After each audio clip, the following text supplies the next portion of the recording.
Missed an episode of your favorite podcast? Choose from over a decade of content in our archives, not just the latest episode. All free at GCNlive.com. And Cathy and I will be filling in for Vincent today. We want to thank Jason for his help, given as we're about 2,000 miles apart. It's pretty amazing that he can pull this together for us. Today we were going to talk about a stocked pantry and how it can be helpful if you have the basics on hand. Are you there, Cathy? I am. Good morning, Sharon. Good morning. Oh, I also need to mention that we will not be able to accept calls given that we're just talking from our homes and don't have a studio like Vincent. So are you ready to address this? Oh, sure. I have lots of ideas. Okay, great. I do too when we get going here. I was thinking we would start out with like your basics. I'll just list them and then talk about what we could make from them so that hopefully people could understand the value of having a prepared or stocked pantry. So if you have flour, sugar, salt, some type of oil or shortening, maybe butter, baking soda, baking powder for rising, yeast, some type of milk. It could be either fresh, powdered, or shelf-stable, and say cornmeal, oatmeal, and some eggs. What are some ideas that you could cook from that? Because we hear a lot of, well, if you follow online, there's a lot of programs that tell you what you should have on the hand, but it doesn't seem like they ever tell you what you could actually make from them. So we were talking about some ideas, and I thought I would let you go first. Yeah, especially with the baking goods. What you mentioned was valuable. I think pretty much everything you mentioned. I don't know if you said vanilla. Vanilla is good for certain dishes, and I even use it in some of my bread. Cornstarch, honey, and syrup is another one, and powdered milk. I know that people buy it in bags or boxes, but I mostly keep it in the freezer, and it lasts a long time that way if you keep it in the freezer. But you can use, if you make your own bread, that is a real money-saving stretcher, especially in the situation we're in. If you get a good loaf of bread, especially like a whole grain, they're running almost $4 a loaf now. If it's like an organic or a high grade, it's not just basically your white flour, but you could do biscuits, muffins, anything that you can do with the baking, your own pizza dough, rolls. And so if you can learn how to use the flour and for the baking, that can really reduce your cost on going to the grocery store, or if you're snowed in and you can't get out, or even in the situation we've had with the pandemic, I'm sure a lot of people had to come up with money just to kind of cover other expenses. So sometimes it takes off from what you have left over in your grocery budget. So I think that the baking is really probably, that would be one of the first places that I would go. And then I might go into like your pastas and your grains, because then you can start thinking, well, that can be part of my main dish or my lunches. So I would say noodles, spaghetti, macaroni, barley, lentils, rice, and then some of the things that you would want to add, like for a meal, like breadcrumbs, so that if you want to make a meatloaf or meatballs, then you have breadcrumbs in there. Again, if you make your own bread or you have extra bread, you can make your own. It's not that hard, but it's something that you can use with that. So, but those are all different things you can add to like your meals. Beef and noodles, the noodles for the soup, spaghetti. You make your own spaghetti sauce, or you can buy the jarred if you want it. So, yeah, that would be one of the areas that I would kind of focus in after the baking, starting in with your pasta and your grains, even like oatmeal and oat groats and cereals. Cereal might be something where if you can't cook something on a stove, have extra cereal. At least you can have cereal in the morning. Yeah, I agree.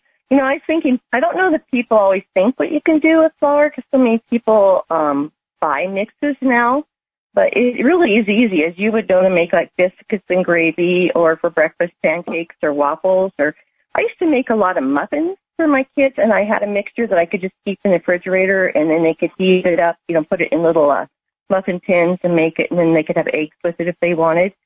You can add all kinds of extras to the muffins to make them taste better. And I know that even you can make some different kinds of casseroles too. But I feel like a lot of people have lost the idea of cooking from scratch. And I know that you and I know how to cook a lot from basics. And when you want to expand your food, obviously the pastas are really good. And you can use all different kinds. And I think it's useful. We were talking about, sauces. I think for us, tomato sauce is really important, or canned tomatoes. We use a lot of them. I suppose you probably do too. Oh yeah, we do a lot with tomatoes, because when you grow them, all of a sudden you have tomatoes everywhere. So you're making tomato sauce, and you're using them every day, and even in the summer when you have a lot of tomatoes. Sharon and I were talking during the week, and like a lot of times you can make like bacon, lettuce, tomato sandwiches, but you can also just have like a tomato sandwich with lunch. Or just cut tomatoes, and you can drizzle a little olive oil and cut up some basil and a little salt and pepper and let them marinate for like 10 or 15 minutes, and it can be a nice side dish when you're trying to use up all the tomatoes. So I do have a lot of tomatoes. The other thing is like a lot of beans. Like I like to have the dried beans. I mostly use that, but I'd like to have canned beans, especially for those days where you're going to make a pot of chili and you didn't cook any. So, okay, you can open up a couple cans of beans, but those are very good for emergencies. I mean, beans are filling. They have protein in them. And if it's an emergency, you can make your own refried beans. You can add them to, like if you had to make a taco, you were making tacos, and you could do refried beans on the side with some onion and cheese and whatever spices you wanted to put in there. And that helps stretch a meal also. We used to, my daughter and son used to love to make refried beans, and they would eat them with chips and some cheese and stuff. And it was sometimes even their breakfast of all things. So I thought, hey, good. And they used those canned beans, though, and they would just put it in a skillet with a little oil, drain off the juice, and mash it up with some onion powder. And I don't know if they threw anything else in it, but they really liked it. Or I've actually taken the canned beans, just thrown them in a little blender, blended up, and used it like in 7-layer dips or other things to make like refried beans. And it actually works out a little better than the stiff refried beans that you buy in the store. We use a lot of beans too. Kind of jump around it. Sometimes we use a lot and sometimes you don't. But beans, once you get used to it, there's a lot of ways to make beans, not like just beans and onion and maybe hamburger or something. You can do all kinds of stuff. And if somebody's interested, you can go online and Google it or go on YouTube, and they'll just give you 5 million recipes. And a lot of times I think people store stuff and they say, well, you're supposed to store beans and rice, but then knowing what to do with beans and rice so that you don't get that kind of fatigue from eating the same thing over and over, I think it'd pay off to start experimenting and playing around with it. And like you said, you could buy canned beans that are already cooked so you could save your time, but I do think that beans that are dry and you let them cook all day long, like in your crock pot, have a little richer flavor, don't you? Oh yeah, I add like some of that Celtic salt to it, and I'll add a couple cloves of garlic and maybe a few slices of onion in there. And I just like to, I just like to have just the option of, it's really they're richer flavor. So it doesn't take that long. I soak them overnight. I put them in the crock pot, and I just let them cook all day, and then I kind of watch them. I would say once they start simmering, it's probably about 3.5 hours, and then you can just take a fork and then let it cool, and then taste it to see. Make sure that they're cooked enough, though. They might be a little mushier, but I'm not particular with any of that. Sharon, I wanted to bring something up, being that we're talking about pantries. When I first started, I was just a real novice. I really didn't know. It was only after I had a few times where I got caught short with not having enough, whether it was ice storm or or just maybe some months some other things came up.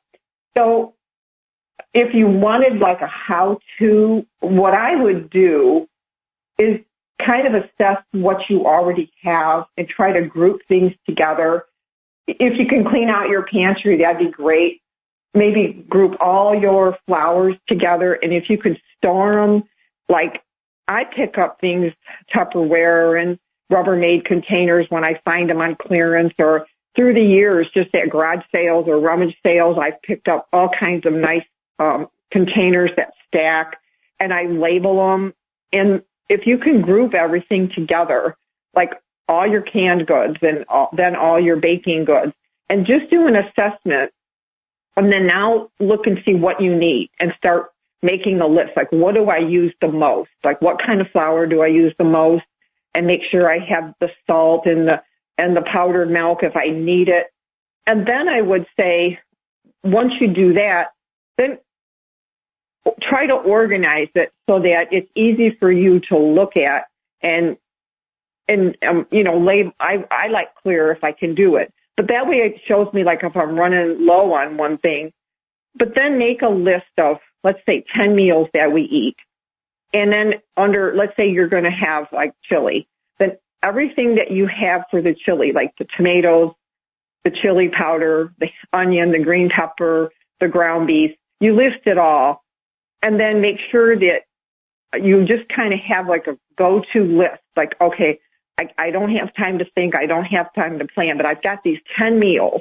And as long as I can at least start out with that, do I have kidney beans? Do I have chili powder? If you can do that in your freezer and your pantry, now you've got 10 meals that are like, okay, if I can't get to the store, or when I go to the store, I only need to pick up onions, or I only need to pick up the ground beef.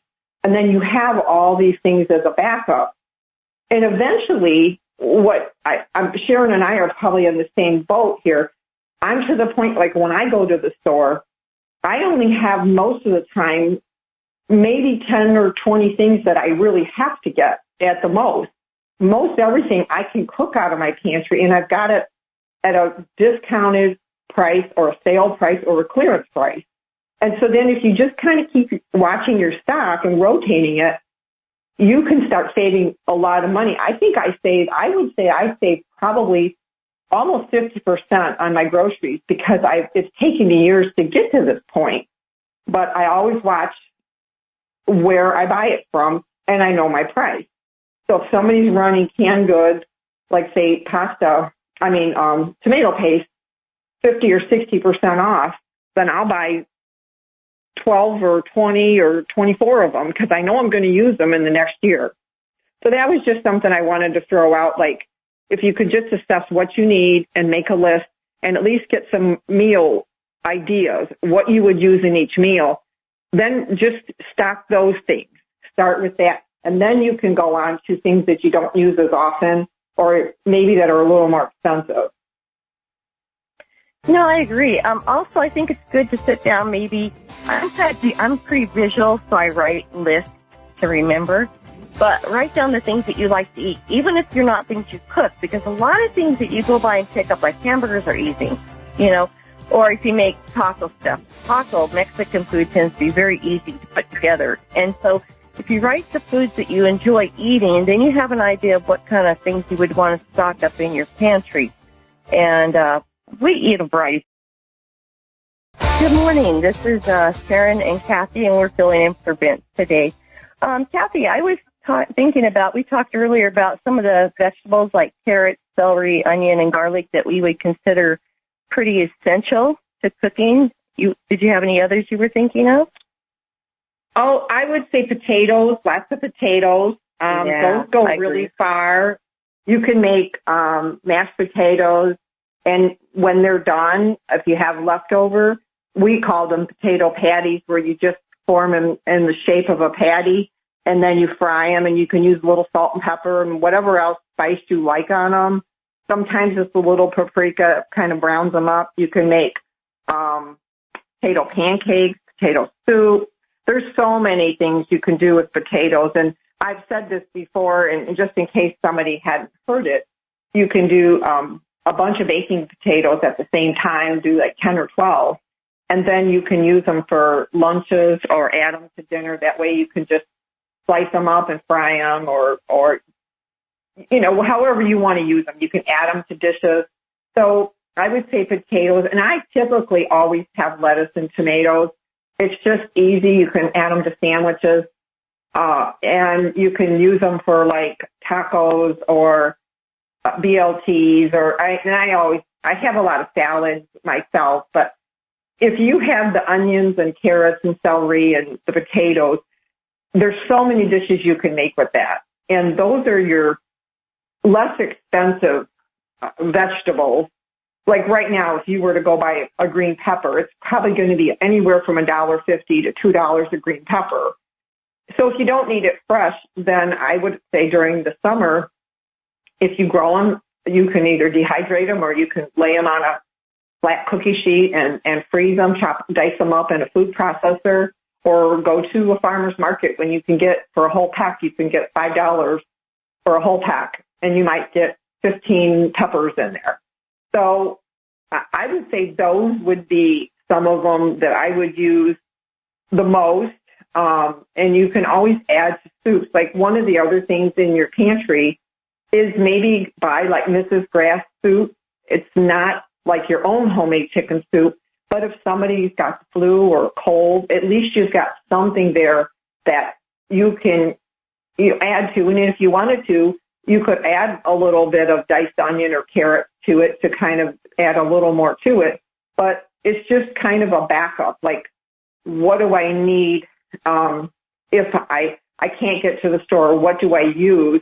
The other thing is like maybe your canned tomato soup, cream of mushroom, cream of chicken, and your we were talking about canned goods. So even canned corn and peas and beans. I don't typically use those all the time, but it's nice to have backup in an emergency, especially if there isn't any power.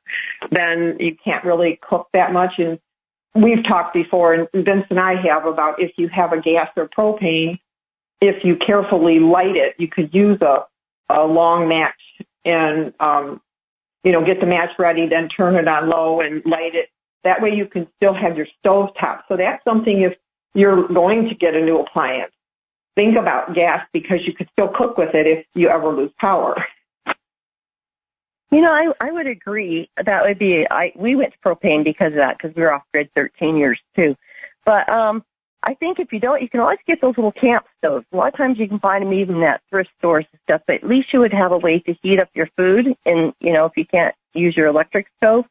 When you're talking about chicken noodle soup, you already know this. It's extremely easy to make chicken noodle soup, and you can make it a lot more hearty than what you buy. But buying is not a bad idea, just to have food on hand. But if you have noodles and, say, some chicken broth and some seasonings and a can of chicken, you can make chicken noodle soup really easy.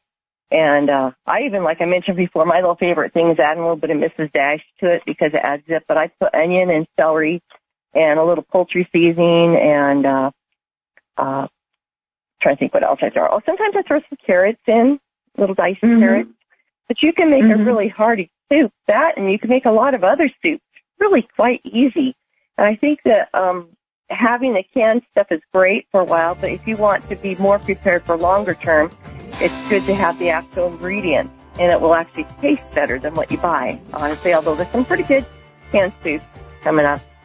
But I hear the music, I believe, so I guess we'll go back off for another break and come back on soon. Welcome back. Cathy and I are taking over today for Vincent, and we're discussing what we keep in our pantry and how we use it, and how it's beneficial to have a fairly well-stocked pantry. Cathy, I was thinking about some of the meats I like to have on hand because it helps make these various meals that you can make. And so basically a lot of the meats I have are like chicken, beef, or in our case venison, tuna, salmon, and some ham. And with that, you can make a lot of meals. We make pot pie a lot of times with mixed vegetables and either chicken or beef. And you can also make a lot of soups. I like to make either cornbread or muffins or biscuits or something with it. A lot of times we make a pot pie with just sticking biscuits on top. I used to make a pie crust, but I found it's immensely easier to use just biscuits on top. I was thinking also you might do it. We use tortillas very often, so you can make like fajitas or tacos or enchiladas. Are there some other things that you add to your pantry that you use to cook with? Well, you were talking about the chicken, and that's something I think even if you don't use it all the time, it might be helpful to have like a few cans of canned chicken and tuna, maybe salmon, just in the event that you have a situation where it's kind of an emergency thing, or you thought you had it and now you don't. So now maybe you can use the canned chicken to make a meal. But we were talking about making like chicken soup, but you could take a whole chicken and you can just cook it, fill your pot up with cool water. And I just always make sure it's covered with water. And then if you throw your peppercorns in there and salt and celery, onion, and a little carrot, even if you're not going to use it for soup, now you've got broth there, and you can take, once the chicken is completely cooked where it's like falling off the bone, then you can do like Sharon said, you can make a chicken pot pie. You can do a stir fry. You can do chicken a la king. So what I do sometimes is I'll take a whole chicken and then I'll store it if I'm going to use the broth with it. Let's say for chicken a la king, I know I need a cup or a cup and a half of broth and a cup or so of the chicken. I'll just freeze it together in a freezer container, and I just use masking tape. I don't buy any fancy tape. As long as the container is not cold, masking tape will stick on there.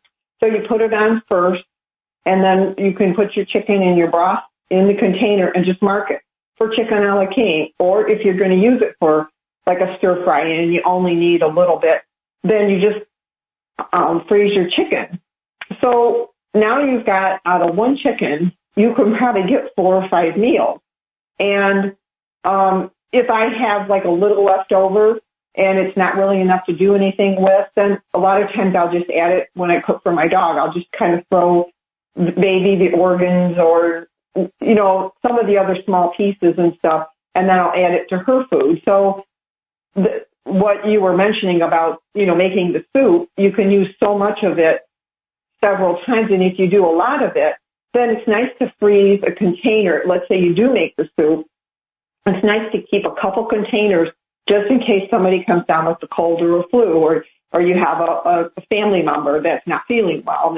They're elderly and they can't cook. So it's nice to be able to share what you've done, and you've got one right there. Because obviously, if you're sick, you're not going to make a big pot of chicken soup if you can't hardly get out of bed. So, that I do that too. But you were talking about tortillas. So just like what you said, you can even take them if they're raw. You just fry them up in a pan a little bit, and you can use them like pita chips for hummus and salsa. That's like an easy lunch. It's something you can keep in the freezer, or you can make quesadillas too. So tortillas go a long way. There's a lot of different things. You can use them for like the little roll-ups if you want to make an appetizer. So it's nice to have them on hand because some of them, you keep them in the refrigerator, they last a long time. Tortillas do last a really long time. And actually, you don't even have to keep them in your refrigerator if you keep them in a cooler place. We have a basement, and I buy them at like Costco. You get that 3-pack or whatever it is, 2-pack, whatever. They have gone up, and I just keep them down where it's cool. And then the ones I'm using, I keep a package in the fridge just for quick meals. I'm kind of big on making a lot of quick meals because otherwise you're inclined to go by and eat the junk food at the fast food places if you're coming home late or whatever. And if I know that I can come home and heat up some tortillas, I wrap them in foil and put them in my oven. I know you can do it in the microwave. I just don't cook a lot in my microwave. I don't really like the idea of it too much. And then you can be cooking up your hamburger. I actually, because I have canned hamburger, but I would say it would pay to go ahead and get a large package of hamburger when they're on sale and fry it up and then put it in individual containers in your freezer so you could just pull it out. But otherwise, it's really not that hard to unthaw while you're cooking it, actually, a pound of hamburger, or you can partly unthaw it, frozen hamburger in your microwave and then finish cooking it down in your pan. But I would cook that up, throw some seasoning in it, and then meanwhile I had some salsa And if I happen to have the fresh stuff, great, but I use salsa. And then I would grate cheese, and I don't know, in just probably 20 minutes or less, we'd have a meal. And I had 5 kids, and we could all sit down and eat with the vegetables and stuff. If I had fresh tomatoes, I cut them up. But if I didn't, I just used salsa. And we have sour cream. We like sour cream. So we had sour cream on ours, too. And you can have taco sauce or whatever you want to throw on it. But it's a quick meal, and then you saved a lot of money. I mean, you can make that for a fraction of what you pay to go through a fast food place. We did that a lot. Also, when you were talking about cooking down chickens, a whole chicken is a really great idea, but I know that they put chicken quarters on sale a lot around here for like 99 cents. And you could take that, cook it down, have that nice broth, and have all the chicken meat that you could break up into packages. I know that you're really organized with your little plastic containers, but I kind of rely on baggies a lot. So I just mark it and put it in a baggie, and then you can find it. I suggest that if you start doing this in your freezer, that you might keep a tally somewhere, like a little note of what you have, a little thing. I used to keep inside my cupboard door where you couldn't see it, things that I had where they were at when I didn't know how to find them, because, like, it is easy to lose things in the back of your freezer, even in your kitchen freezer, in your fridge. But if you happen to have another freezer, like a chest or upright freezer, it's easy to forget that you had things in there, so it doesn't hurt to make a note of it. But if you can cook down some chicken, you can do all kinds of stuff with it. You know, you could even make, I don't know if you've done chicken and dumplings. I tried that out a couple of years ago. It's really good, and it's really easy. And it's a really nice, hearty meal in the winter. And you can throw, with your chicken stuff in there, you can throw some different vegetables in there, you know, and get your vegetables in there too. So that's something we like to eat that I make sometimes. You kind of pick and choose how much of it you make, because there's just my husband and I now. You know, something else I make is meatloaf. You probably have made that too, and that's a good stretcher. And, you know, I cop out and just use salt beans crushed a lot of times, but I used to save dry bread, and sometimes I do, and you can crush that and put it in. That's how my mom always made it. And then she made a topping on top of the meatloaf that we liked. And it's good the first time, and then you can heat it up. And then I guess this shows how I grew up, but my mom used to take it, meatloaf, slice it, and fry it in a little bit of oil. And then we would take the baked potato shells made with meatloaf, and she would dice them, and we could have hash browns with the fried meatloaf, kind of an old-timey meal. Have you done some ideas like that too then? Yeah, if I make a meatloaf, mine actually is a pretty good size one. And what I'll do is I slice 2 or 3 slices, whatever we were going to have for dinner, and I partially freeze it on like a cookie sheet or a flat plate. And then when it's about halfway frozen, I put it in the food saver bag, and then it keeps all the juices in. And then it's a meal for me. I can either fry it or I add a little bit of hot water in a pan, just a little bit, just so it doesn't dry out, and warm it up. And then, like you said, you can use leftover. But talking about, like you were talking about the meat, so some of the things I thought was just with the ground chuck, that things that are easy. So if you want to cook in batches, like let's say you browned up 3 pounds of ground chuck. Well, you could make tacos, you could make goulash, you could make sloppy joes or spaghetti, or if you had the raw, then you can do the meatloaf and the meatballs. So those are all things that you can make out of that one. And if you're not going to use them right away, if you're in the kitchen for a couple hours, then like you were talking, freeze up the hamburger, and then, okay, next week when you want to have tacos, you've already got your pound of taco meat or pound and a half, however much you need for your family, or you've got your goulash, meat for your goulash ready to go, or your sloppy joes. Now, with my sloppy joes and my tacos, I make my own. I've kind of perfected my own. Instead of buying, I don't buy the packaged mixes. I just did my onions and I did my own seasoning for that, and I kind of tweaked it to where we like it, and my own tomatoes, paste or sauce or whatever I add in there. But that's something you can play with. You don't have to do that. Sharon, one of the things I wanted to mention, and I know we talked about people don't really know how to cook. When my kids were little, I think it was Betty Crocker had a children's cookbook. And that was back in the days kind of really before everybody got into the internet, and they had an offer for like $3 or $4 or $5. So I ordered this cookbook for my kids, and my daughter, she really learned, she liked to cook because they made it fun for kids. And I would supervise, I would stand back once she got things figured out, and I knew she was okay with how to use the oven when she got a little older. But she started cooking with that. And so if you have children, maybe find recipes now. You can just probably print them off from online, but even get a cookbook that's got like a crock pot cookbook, or one that's like a 3-ingredient or 5-ingredient.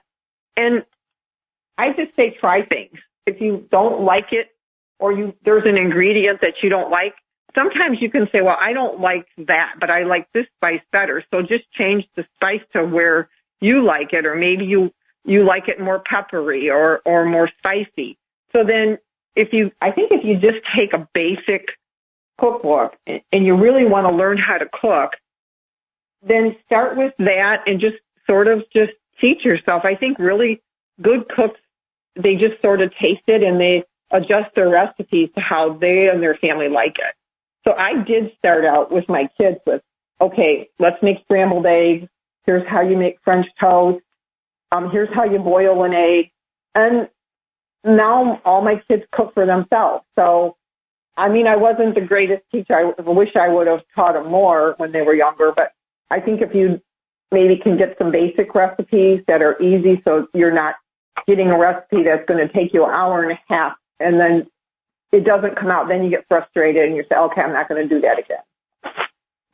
You know, I like that idea. I would point out, too, I know we have internet and you can go on YouTube, but if you want to get a variety of ideas, the cookbooks are the way to go. And I'll tell you, not too many people are using it, but the library is a wealth of cookbooks. Mm-hmm. And our library, you can actually go online, order it, and they'll have them downstairs, and you can just come pick them up, which is really easy. And it might be something that people might want to consider. And they have lots of kid cookbooks, which is a great idea to get an idea of how to do the basics if you weren't taught that. I think I hear music. Do you, Cathy? And so I guess we'll go for a break. Okay. Welcome back. This is Cathy and I, and we'll be continuing on our ideas of what we think is good to have in your pantry and how to use it. Cathy, I was considering the idea of seasonings, and I thought when you start cooking from scratch or making your own food, it really helps to have some basic seasonings. So I was going to list maybe in my top, I don't know, maybe there's 9 of them, and then maybe you could add what you would add into it. I consider onion powder, garlic powder, Italian seasoning, basil, oregano, chili, parsley, bay leaves, cinnamon, and as you mentioned, vanilla, really important. And then it's not exactly a seasoning, but cornstarch. Is there something else you would add to that? I get the garlic. I have garlic powder, garlic salt, but I also get the mince in the jar. You can get it at like Costco or Sam's or Gordon's, and that's a real time saver if you don't have fresh garlic. So I do that, and pepper or peppercorns and marjoram. I do use marjoram for certain dishes. Bouillon, or sometimes you can get the jars. I think it's called better than bouillon or something. It's in a jar, and once you open it, you keep it in the fridge, but they have vegetable, beef, and chicken. And that way you just take a teaspoon out, and that if you want to make a cup of chicken broth, you just take a teaspoon out and heat it up. I'm trying to think of if there's cumin. I do use cumin because I use it in some of my bean dishes and my chili. And soy sauce is another one. It's not really a spice, but it's nice to have. No, I agree. I totally agree with that one too. I forgot that. Can I go, so I don't forget, can I mention something real quick? You were talking about the cookbooks, and another one is some of the old church cookbooks that you can find. That the woman these are some, I've got some that were written in the 60s, 70s, and 80s, but they tell you how to make sauerkraut and all the dishes that the woman used to make back then, and some of them are are really nice. You can find recipes in there, and those are normally tried and true. These are women that were, when I was a kid, I got one, and I think it was in the 60s that was made from my mom. And these are women that were, already in their 80s writing these recipes. So you knew that these were something they'd done for years. So those are a good resource. And then you were talking about the freezer, and I have one of them dry erase things on the front of my freezer, and I'm not as good at it as I should be, but I like when I get a bunch of ground chucks, and I'll write on there how many pounds, and I just have a little marker and an eraser that I keep right on top of the freezer in a little box, and then I can change it. Right now, it's not, my freezer needs to be defrosted and reorganized, but if you can keep a list, or at least if you can group things together so you get a visual of like, okay, here's all my ground chuck, or here's all my frozen strawberries, or whatever you have in there, then when you go to find it, you're like, oh yeah, here's all my stuff. Like when I make spaghetti sauce, I'll cook like 4 pounds, and I make a big batch of it. And then we'll have it a couple times, and then I freeze it in probably cup and a half container. If we're having company or the kids are coming over, then I'll thaw maybe 2 or 3 of those just to have it. But that way I'm not going back and cooking and chopping all over again. It saves me a ton of time when there's days where I just don't have time to cook. Yeah, and then that makes your fast food because it doesn't take long to put it all together and have spaghetti. Yeah. And, I like to buy French bread when I can. I can make it too, but there's just 2 of us now, so I kind of take the easy route sometimes, and I'll buy some. But if I don't, you can actually just take bread, toast it, and put garlic butter on it. It still gets that nice little garlicky taste to go along with your spaghetti. I was going to mention on the spices, I know we're jumping around a little bit, I would not buy them at your grocery store. I would buy them at Dollar Tree or maybe Walmart even, which is sort of a grocery store, but I don't personally like to shop Walmart, so I don't go there very often. But you'll pay 2 or 3 times more if you buy those little like McCormick-type spices right on the rack, as opposed to if you just go to Dollar Tree for some of the stuff, especially, like onion powder, garlic powder. I actually have dehydrated onion, too, a whole bunch of that. I use that. But I was trying to think the basic ones that I would use. If I couldn't do anything else, I would want to have these for sure. But, I have a ridiculous amount of spices because I pick them up all the time because I'm fascinated with them. But I like your dry erase board. I actually have one. I just haven't installed it yet, which is kind of funny because we think so much alike. I have it. It's behind me next to the counter, and I just haven't put it up. I thought that would be the easiest way to keep track of some of this stuff, but I just haven't quite done it yet, But, yeah, also you want your basic condiments, too. Like I have ketchup, mayonnaise, mustard. I like to have different pickles and relish on hand. Are there some other condiments you like to keep? Well, it sounds like we're going into a break, so I will tell you when we get back. Okay. Yeah, fine. Good morning. This is Sharon here in Montana, and Cathy in Ohio is joining me. We're filling in for Vincent. We're talking about having, a stocked pantry, prepared pantry that empowers you and creates food security. And we're just continuing on with this. I have to apologize. I have a hard time hearing intros, so I don't always know when to come in. I was going to talk a little bit about the idea of your sloppy joes. I thought that was funny because I make my own mixture too. And you can buy taco seasoning in these really large containers. And I have made a homemade taco seasoning, which is superior, but I have found that I can use taco seasonings in bigger containers, and I just add some extra seasonings to it myself. We hadn't really discussed the fact that you need to have oil of some sort, oil, shortening, butter on hand. I tend to keep olive oil, and honestly, I do have shortening because it's just very easy, but I primarily cook with butter unless it's a lot because I think butter's healthier for you. What type of oils do you like to keep on hand, Cathy? Well, I have coconut oil. I like to use that for certain dishes, and I do like to put it in my teas, and sometimes I'll have an occasional cup of coffee, and I like the taste of it. I I have sesame oil, which is expensive, but you don't need a lot if you're making any stir fries or Asian dishes. I also save my own bacon grease.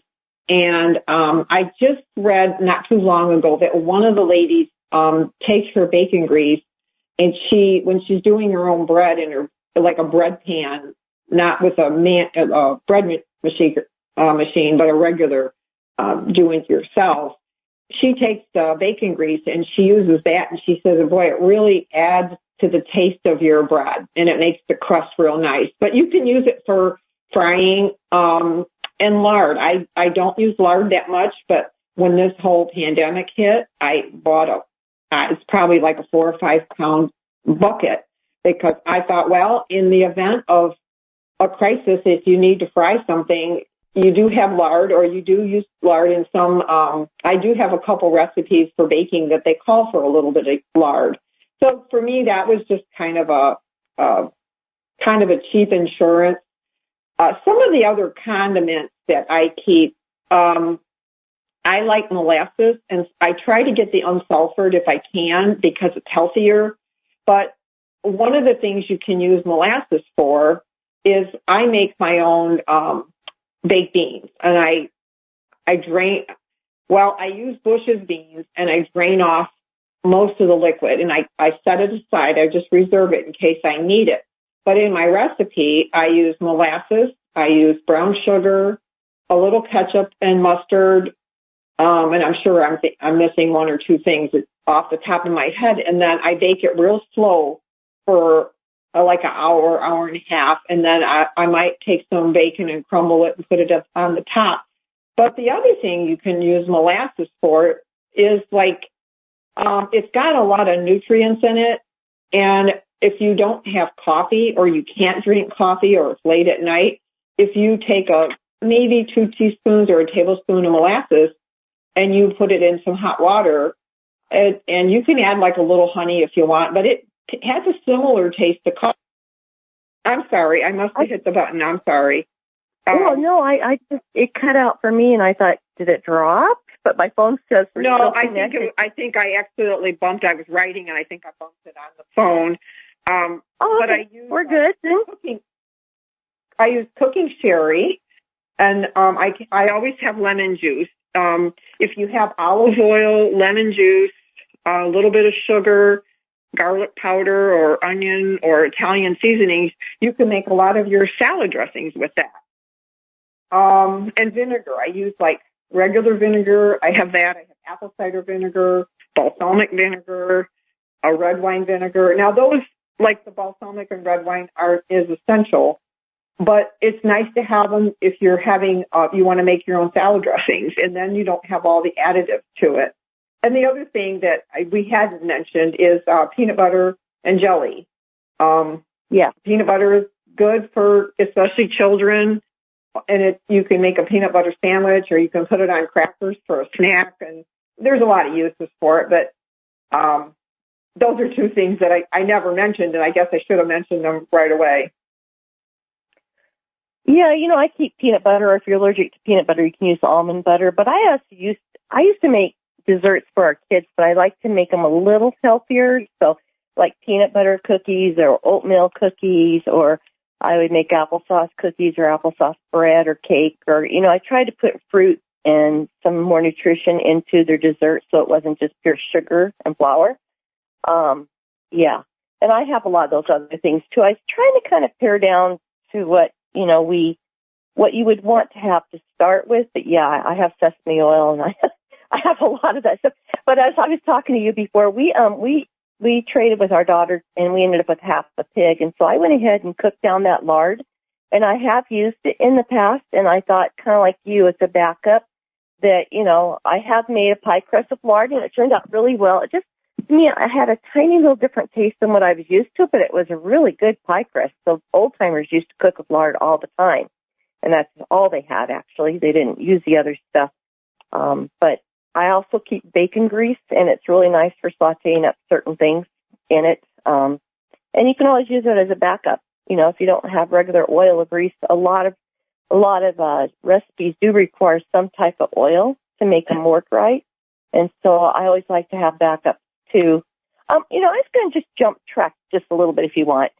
We talked about earlier about some little household hints or whatever. So I was going to mention that if you have popcorn, I know a lot of people buy microwave popcorn, but if you have regular popcorn and it doesn't pop very well, you could say you have like a quart jar of it. You can put about a teaspoon of water in it, shake it up really well, put the lid on, and in a couple days it will sort of rehydrate and they'll pop better. And if it doesn't pop quite good enough, just add a little bit more. But you don't want to put too much water in or you might create mold, but just a little bit and shake it up and that will freshen up your popcorn and you'll have nice big kernels again.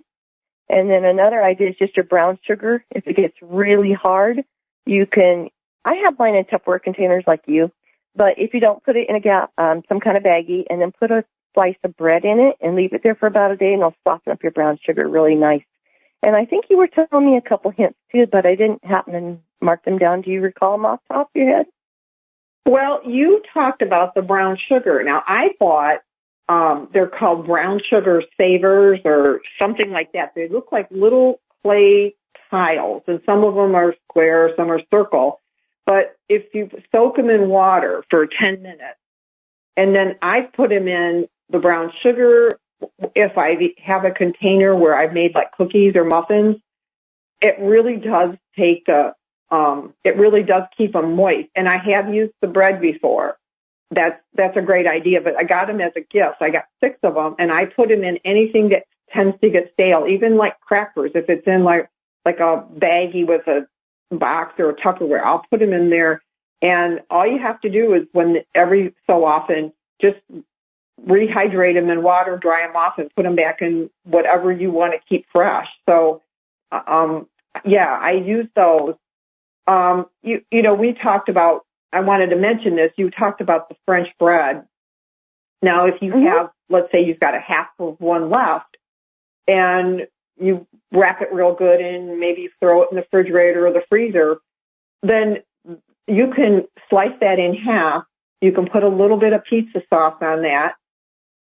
And then you can add mozzarella cheese, and you can add whatever toppings you want and just cut it in half, lengthwise, and just put it in a maybe 350 oven for 15 minutes. Just watch it till you see the cheese melt nicely, but you can add green pepper, onion, ham, whatever topping you want. But that's like one of them days where you don't have anything for lunch. I like to keep one of them in the freezer, and I just thaw it that morning, and then that's a lunch for somebody. Or you can slice it like you would for garlic bread.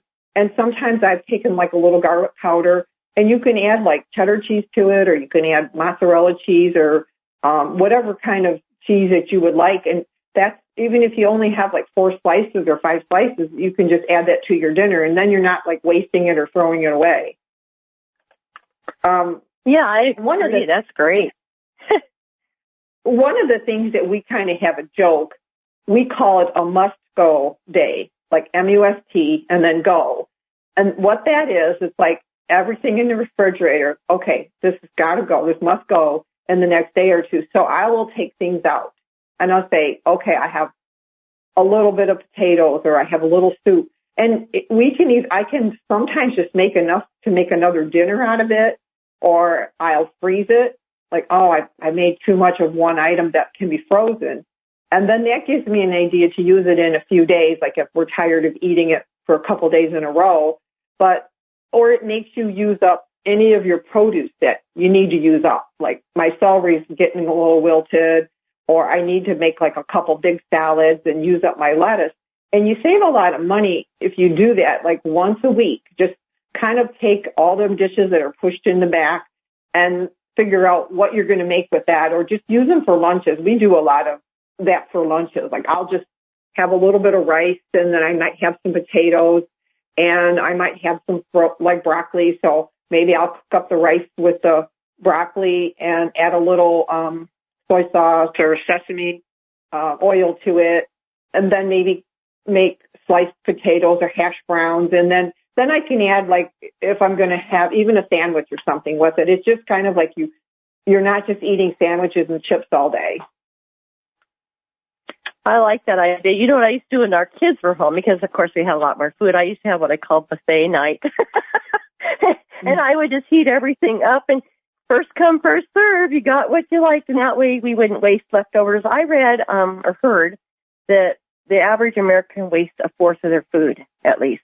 And so if you were just rounding numbers, if you spent $400 a month on groceries, which most people spend way more than that, and so you're basically throwing away $100 a month, which is pretty amazing, and even more for people who spend a lot more money than, that on their groceries. So I love your ideas of how to kind of stretch that food more, because I do think we waste a lot, and sometimes we just don't use our creativity on how to use it up, and it just goes in the trash, and I think that's really sad. Of course, we have a bunch of chickens, so we never throw anything away. It goes to compost, or a little bit goes to our dog, or we throw it to chickens. But I don't even like to do that. I like to eat it myself, like you said, and I'm learning, because there's just two of us, to start freezing more and keep an eye on it, so that you don't forget that you have it. That's why I like your whiteboard idea that I haven't yet implemented, but have the whiteboard. Yeah. I think I hear a commercial coming. Again, I have a hard time hearing that music. But okay, it's not very clear. And I like your popcorn idea. I didn't know that, so we'll be right back. Welcome back. Cathy and I are going to continue talking about having a pantry and how well it helps. I was thinking, Cathy, you were talking about, making like the French bread and putting spreads or whatever on it. And I was thinking about, I've been using more meat spreads myself, and I put it like on leftover bread. What I like to do, our store has marked down bakery goods, and you can get those deli rolls there, really inexpensive, and I put them in the freezer for a short time. I have found if you freeze bread too long, it can get kind of soggy, but for, a couple, 3 weeks is fine. And I pull them out, and I'll make meat spreads. We happen to have salmon, and so I'll make a salmon spread and then put like a little pepper jack cheese on top and grill that and then make a vegetable with it for quick meals. I have a lot of recipes that are more like quick meals, and you probably do too, because we tend to be on the run a lot, and it's just nice to have a bunch of things that you can put together quickly, and then you can take things that take longer for other days that you're going to be home all day. Do you have other ideas that you do that make quick meals? Yeah, I think some of them that I mentioned, I think if you are running out of ideas for dinner, I think you could do the breakfast thing for dinner. If you had to, you could do scrambled eggs or, sunny side up you could do bacon with it, or sausage, or hash browns, or some bread, some toast. That is an easy meal. Macaroni and cheese is another one.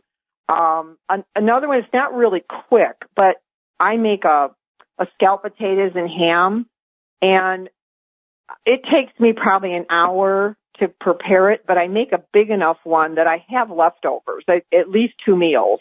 So I'll make it and then reheat it like maybe 2-3 days later. So in essence, I'm not really cooking all that much at one. I can kind of have one day where it's like a free day.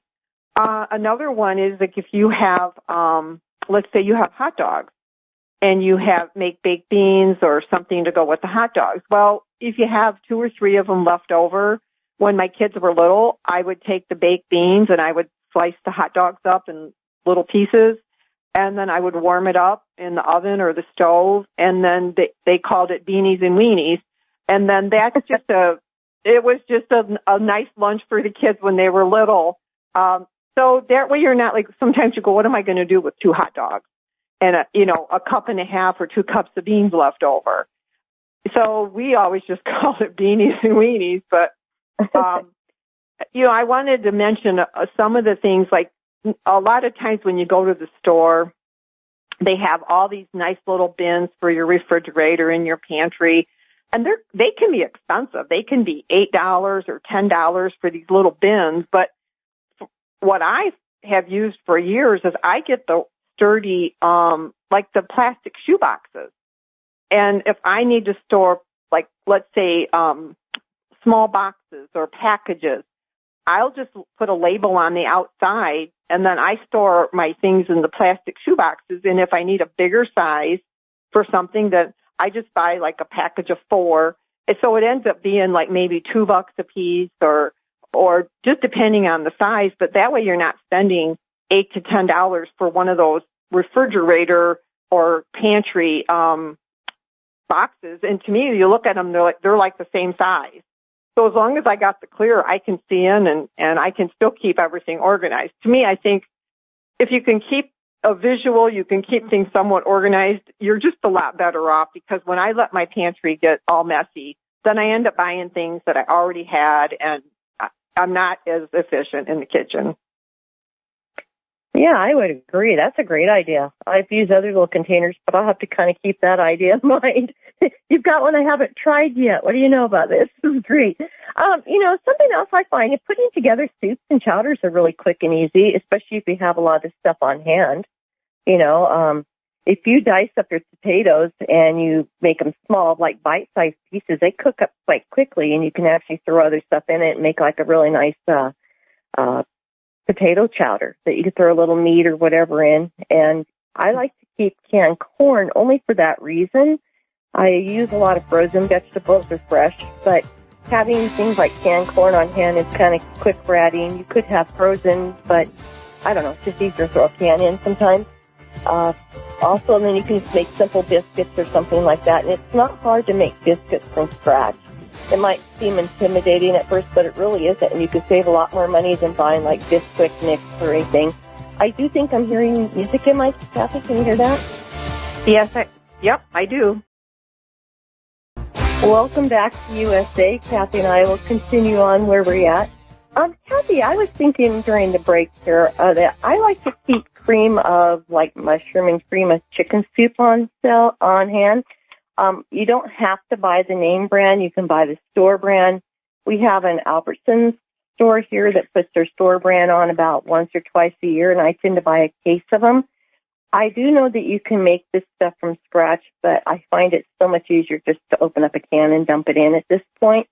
But it really can help your soups and various foods. Do you have any of the other soups that you like to keep on hand just for making it easier?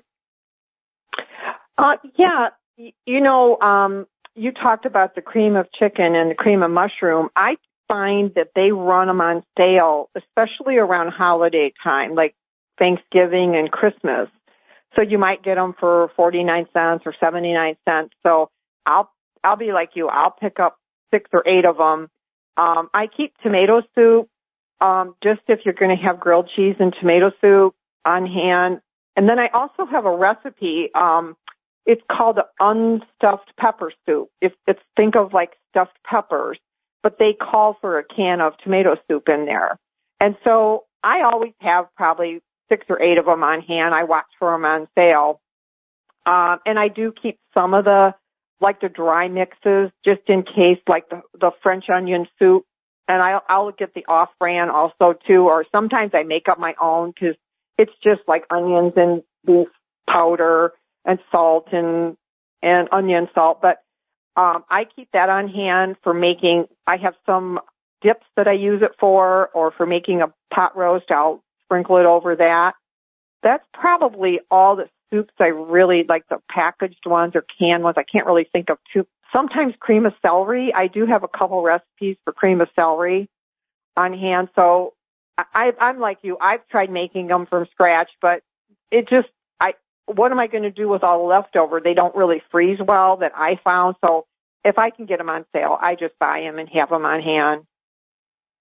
Yeah, I agree. You pick and choose your where you put your time, And I do have backup recipes how to make your own cream of, but it just seems so much simpler. I don't get them for more than 49 cents a can either. I wait till they come on sale. One thing we used to use, we used to make a tuna noodle casserole that my kids actually liked, and in that you did put a cream of mushroom soup can. There's some things like that you can make that are quick. I actually had a lot of fairly quick recipes that I could make in probably 20, 30 minutes, because when I had our kids at home, we homeschooled them, and I was running them to all kinds of activities that I felt were valuable, not just go play video games, but, lessons and stuff like that. So we had a lot of that, so you could use that. But I think having some of the cream of soups on hand is a really good idea to do. I'm thinking a little bit about just the idea of some desserts. That's kind of jumping around, but if you're in a crisis, like you're stuck at home, say they shut you down for COVID again, or they've got a big storm, having some kind of dessert is always really comfortable. It's kind of a comfort type thing. I used to make, I still do cobblers, a really simple one. You just take flour, sugar, a little oil, and baking powder, and you mix it up and put your fruit on top, and you can use any kind of fruit you want. I've done those, and, basic cookies or even muffins that are kind of a dessert muffin or something.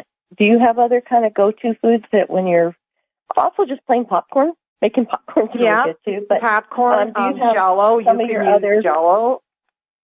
Yeah. I was just thinking that, Go ahead.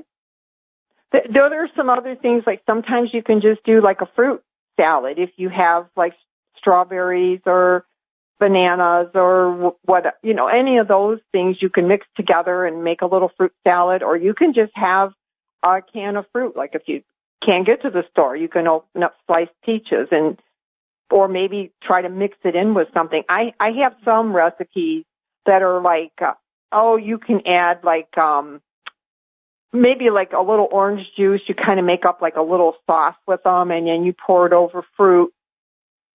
The other thing I wanted to mention was don't forget the coffee and the tea in your pantry. Definitely. I get mine. They run them on sale at Sam's or Costco, and the last time they ran them on sale, I think I bought 3 or 4 of them. It was $7, and it was a 51-ounce container. And I did the math, and it was less than, just for the coffee, I think it was like 1.5 cents a cup. So that's pretty darn cheap. You can still get them on sale in the grocery store if you don't have a Sam's or Costco membership. But the other thing I like are my teas. Like I grow some mint and I grow lemon verbena, and I do use that for tea. And there's a brand called Traditional Medicinals, and you can get them at your major grocery stores. We have a Kroger here, and they have them. But what I like about those teas is they are medicinal. They have them for stomach ache, digestion, cold and flu. I'm trying one if you're nursing mother. It's called Mother's Milk. They probably have maybe 10 or 15 of them. There's one for breathing if you have respiratory issues, but they have all different herbs that they put in there that help your particular issue, and they're all really tasty. They've got one called Throat Coat, which is if you have a sore throat, it really does help soothe your throat. You can almost feel like a nice warm coating on your throat. It kind of takes the burning away. So I try to keep those. Those are kind of pricey, but then again, sometimes they run them on sale. They'll run like 2 for $4, or I find them in the markdown section. And that brings me to my other point, that I want to say, like, most stores have a markdown section, a clearance section. Sometimes it's in I've seen it in the frozen foods that have one little section of frozen foods that they're trying to clearance. Sometimes they have bread racks where they're trying to get rid of baked goods. Other times, like, it might be in the middle of the store where they get rid of canned goods. And what I found is if you kind of know your prices, sometimes it's not that great, but if you know your prices, I found things like probably 2-3 weeks ago, I found a children's cough medicine, and it was a $7 bottle, and they marked it down to 99 cents. So I picked it up for my daughter just in case her kids have a cough or a cold. But I knew my prices, so I knew right away that was a really good price. So I grabbed it. And then sometimes stores will, like, when they reset their shelves, when they start moving everything around, you will find tons of things that are marked down. I think it was 1.5 years ago, they were resetting one of the stores, and they had all their shampoos and conditioners and shaving creams, marked down like 80-90% off. Things that were $10 were marked down to 99 cents, or razor blades. I probably walked out of there with $150 worth of different. It was mostly all your health and beauty aids. But I knew my prices, and I knew I would use it.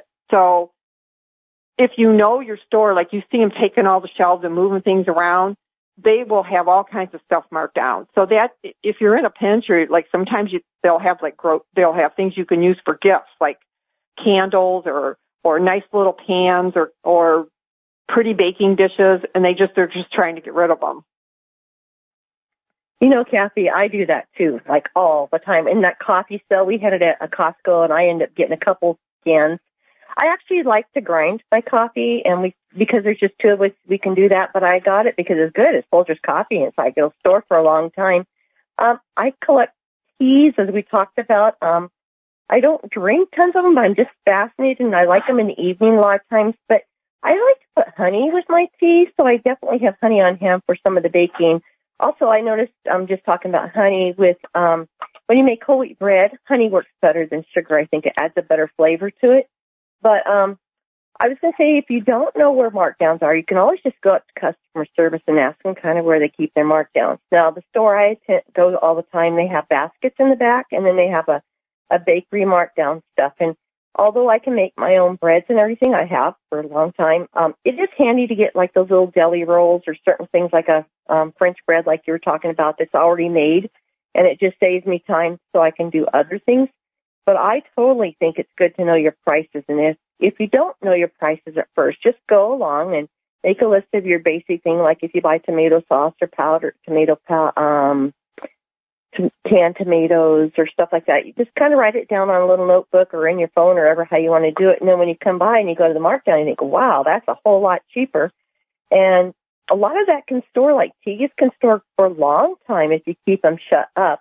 And I think you were telling me how you save the metal tins when the tea comes in that, and you can re-put them into that so it keeps it even fresher. And the way you can get stocked up in your pantry isn't to have to pay the full price, but start looking for the sales and then just buy extra. And you can then you'll have so many things you can make at home. And home cooked food just tastes a whole lot better than bought stuff. It just does. Well, if you have money set aside, and and I know some people can't do that right now. I mean, I was at a point once in my life and I know Sharon and I talked about this, where, I mean, for me to have $10 and I had to make it stretch till the end of the week. So you may not be able to do it, but when you are able, or when you see the sales, even if all you can do is shop the sales, don't like make a list and say, oh, I'm going to make a beef roast today. Wait till it goes like buy one, get one free. Or when the chicken goes on sale, or the canned goods go on sale. And I mean, we have some stores where you can get like a big thing of sour cream for $1 or cream cheese for 79 cents. And that's a lot cheaper than $1.89 at a different store. So I think what Sharon and I are trying to get, the point is, if you can get stocked up, then you can put that extra money aside, and then you have the money that you can use for the sales and use for emergency food or long-term items that if you don't have money, or you have a medical bill or a vet bill or something, a car repair that comes up, then you can kind of take it away from the grocery money if you need to. Now you can say, okay, I can make it for a month with this money, and I don't have to put it on the credit card, or where am I going to get the money? Yeah, I think it pays if people would start delegating a certain amount of money. A lot of people don't like the word budget. Kind of comes across as kind of like a diet. But if you kind of think of it more intentional spending, and then you realize that, if the average American is wasting a fourth of their food, if they save that fourth and don't waste that, then that would give you that much more money that you could start using to get ahead, buy on sale, and stock up. But definitely, I only pretty much shop sales. I hardly ever buy anything full price. I just have better ways to spend my money than donate it to the grocery store. And it takes a little bit of effort, and anything you learn the first time takes a little bit longer. But after a while, it just becomes second nature. Think, oh, look at that. Like you were talking about all that confidence. And, oh, my daughter could use this. It's only 99 cents. Or you can find, personal products for 99 cents that are usually $5 or $6, and they don't go bad. Shampoo doesn't go bad, I think I hear music again, so I guess we'll be back after the commercial. Hello, Cathy and I are back to continue our conversation here. I was going to suggest that most people can put $10 aside a week. They probably have 2 lattes that are $5 a piece, or it's really amazing how much money can slip through your fingers if you're not being intentional about how you spend it.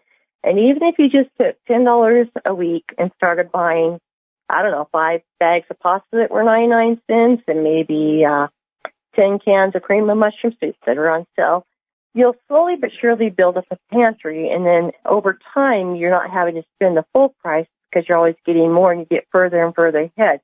And the advantage of this, as Cathy and I were talking about, is that you don't have to worry about what to eat. No matter what happens, you have something ready. And for some of us, we could eat a long time on what we have on hand. And although I, too, like to pick up some fresh stuff at the store, I could make do because I happen to have, powdered milk even to use for milk.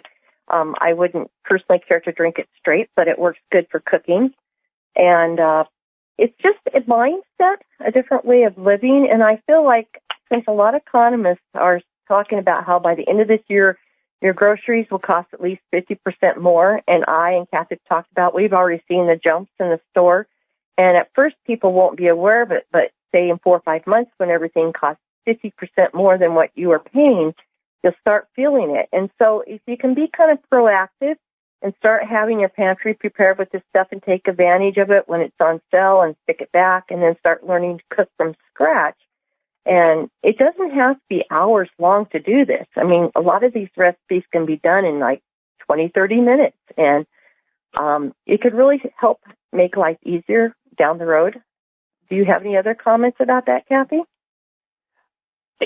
Sharon, I just feel like we have talked to different people, and I think that you're really one of the only other women that I know that has a prepared pantry or an extended pantry. Most people, when I say it, they just look at me like, I got a couple of weeks, I'm fine.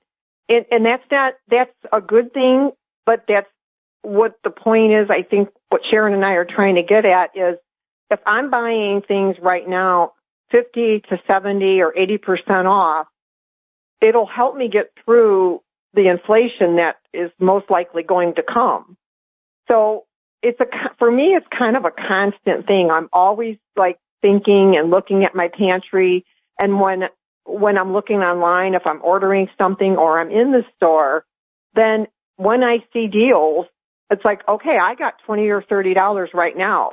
I'm going to get this at 70 or 80% off. I don't need it right now, but it's not going to go bad. And then I will incorporate it into using it in my meals.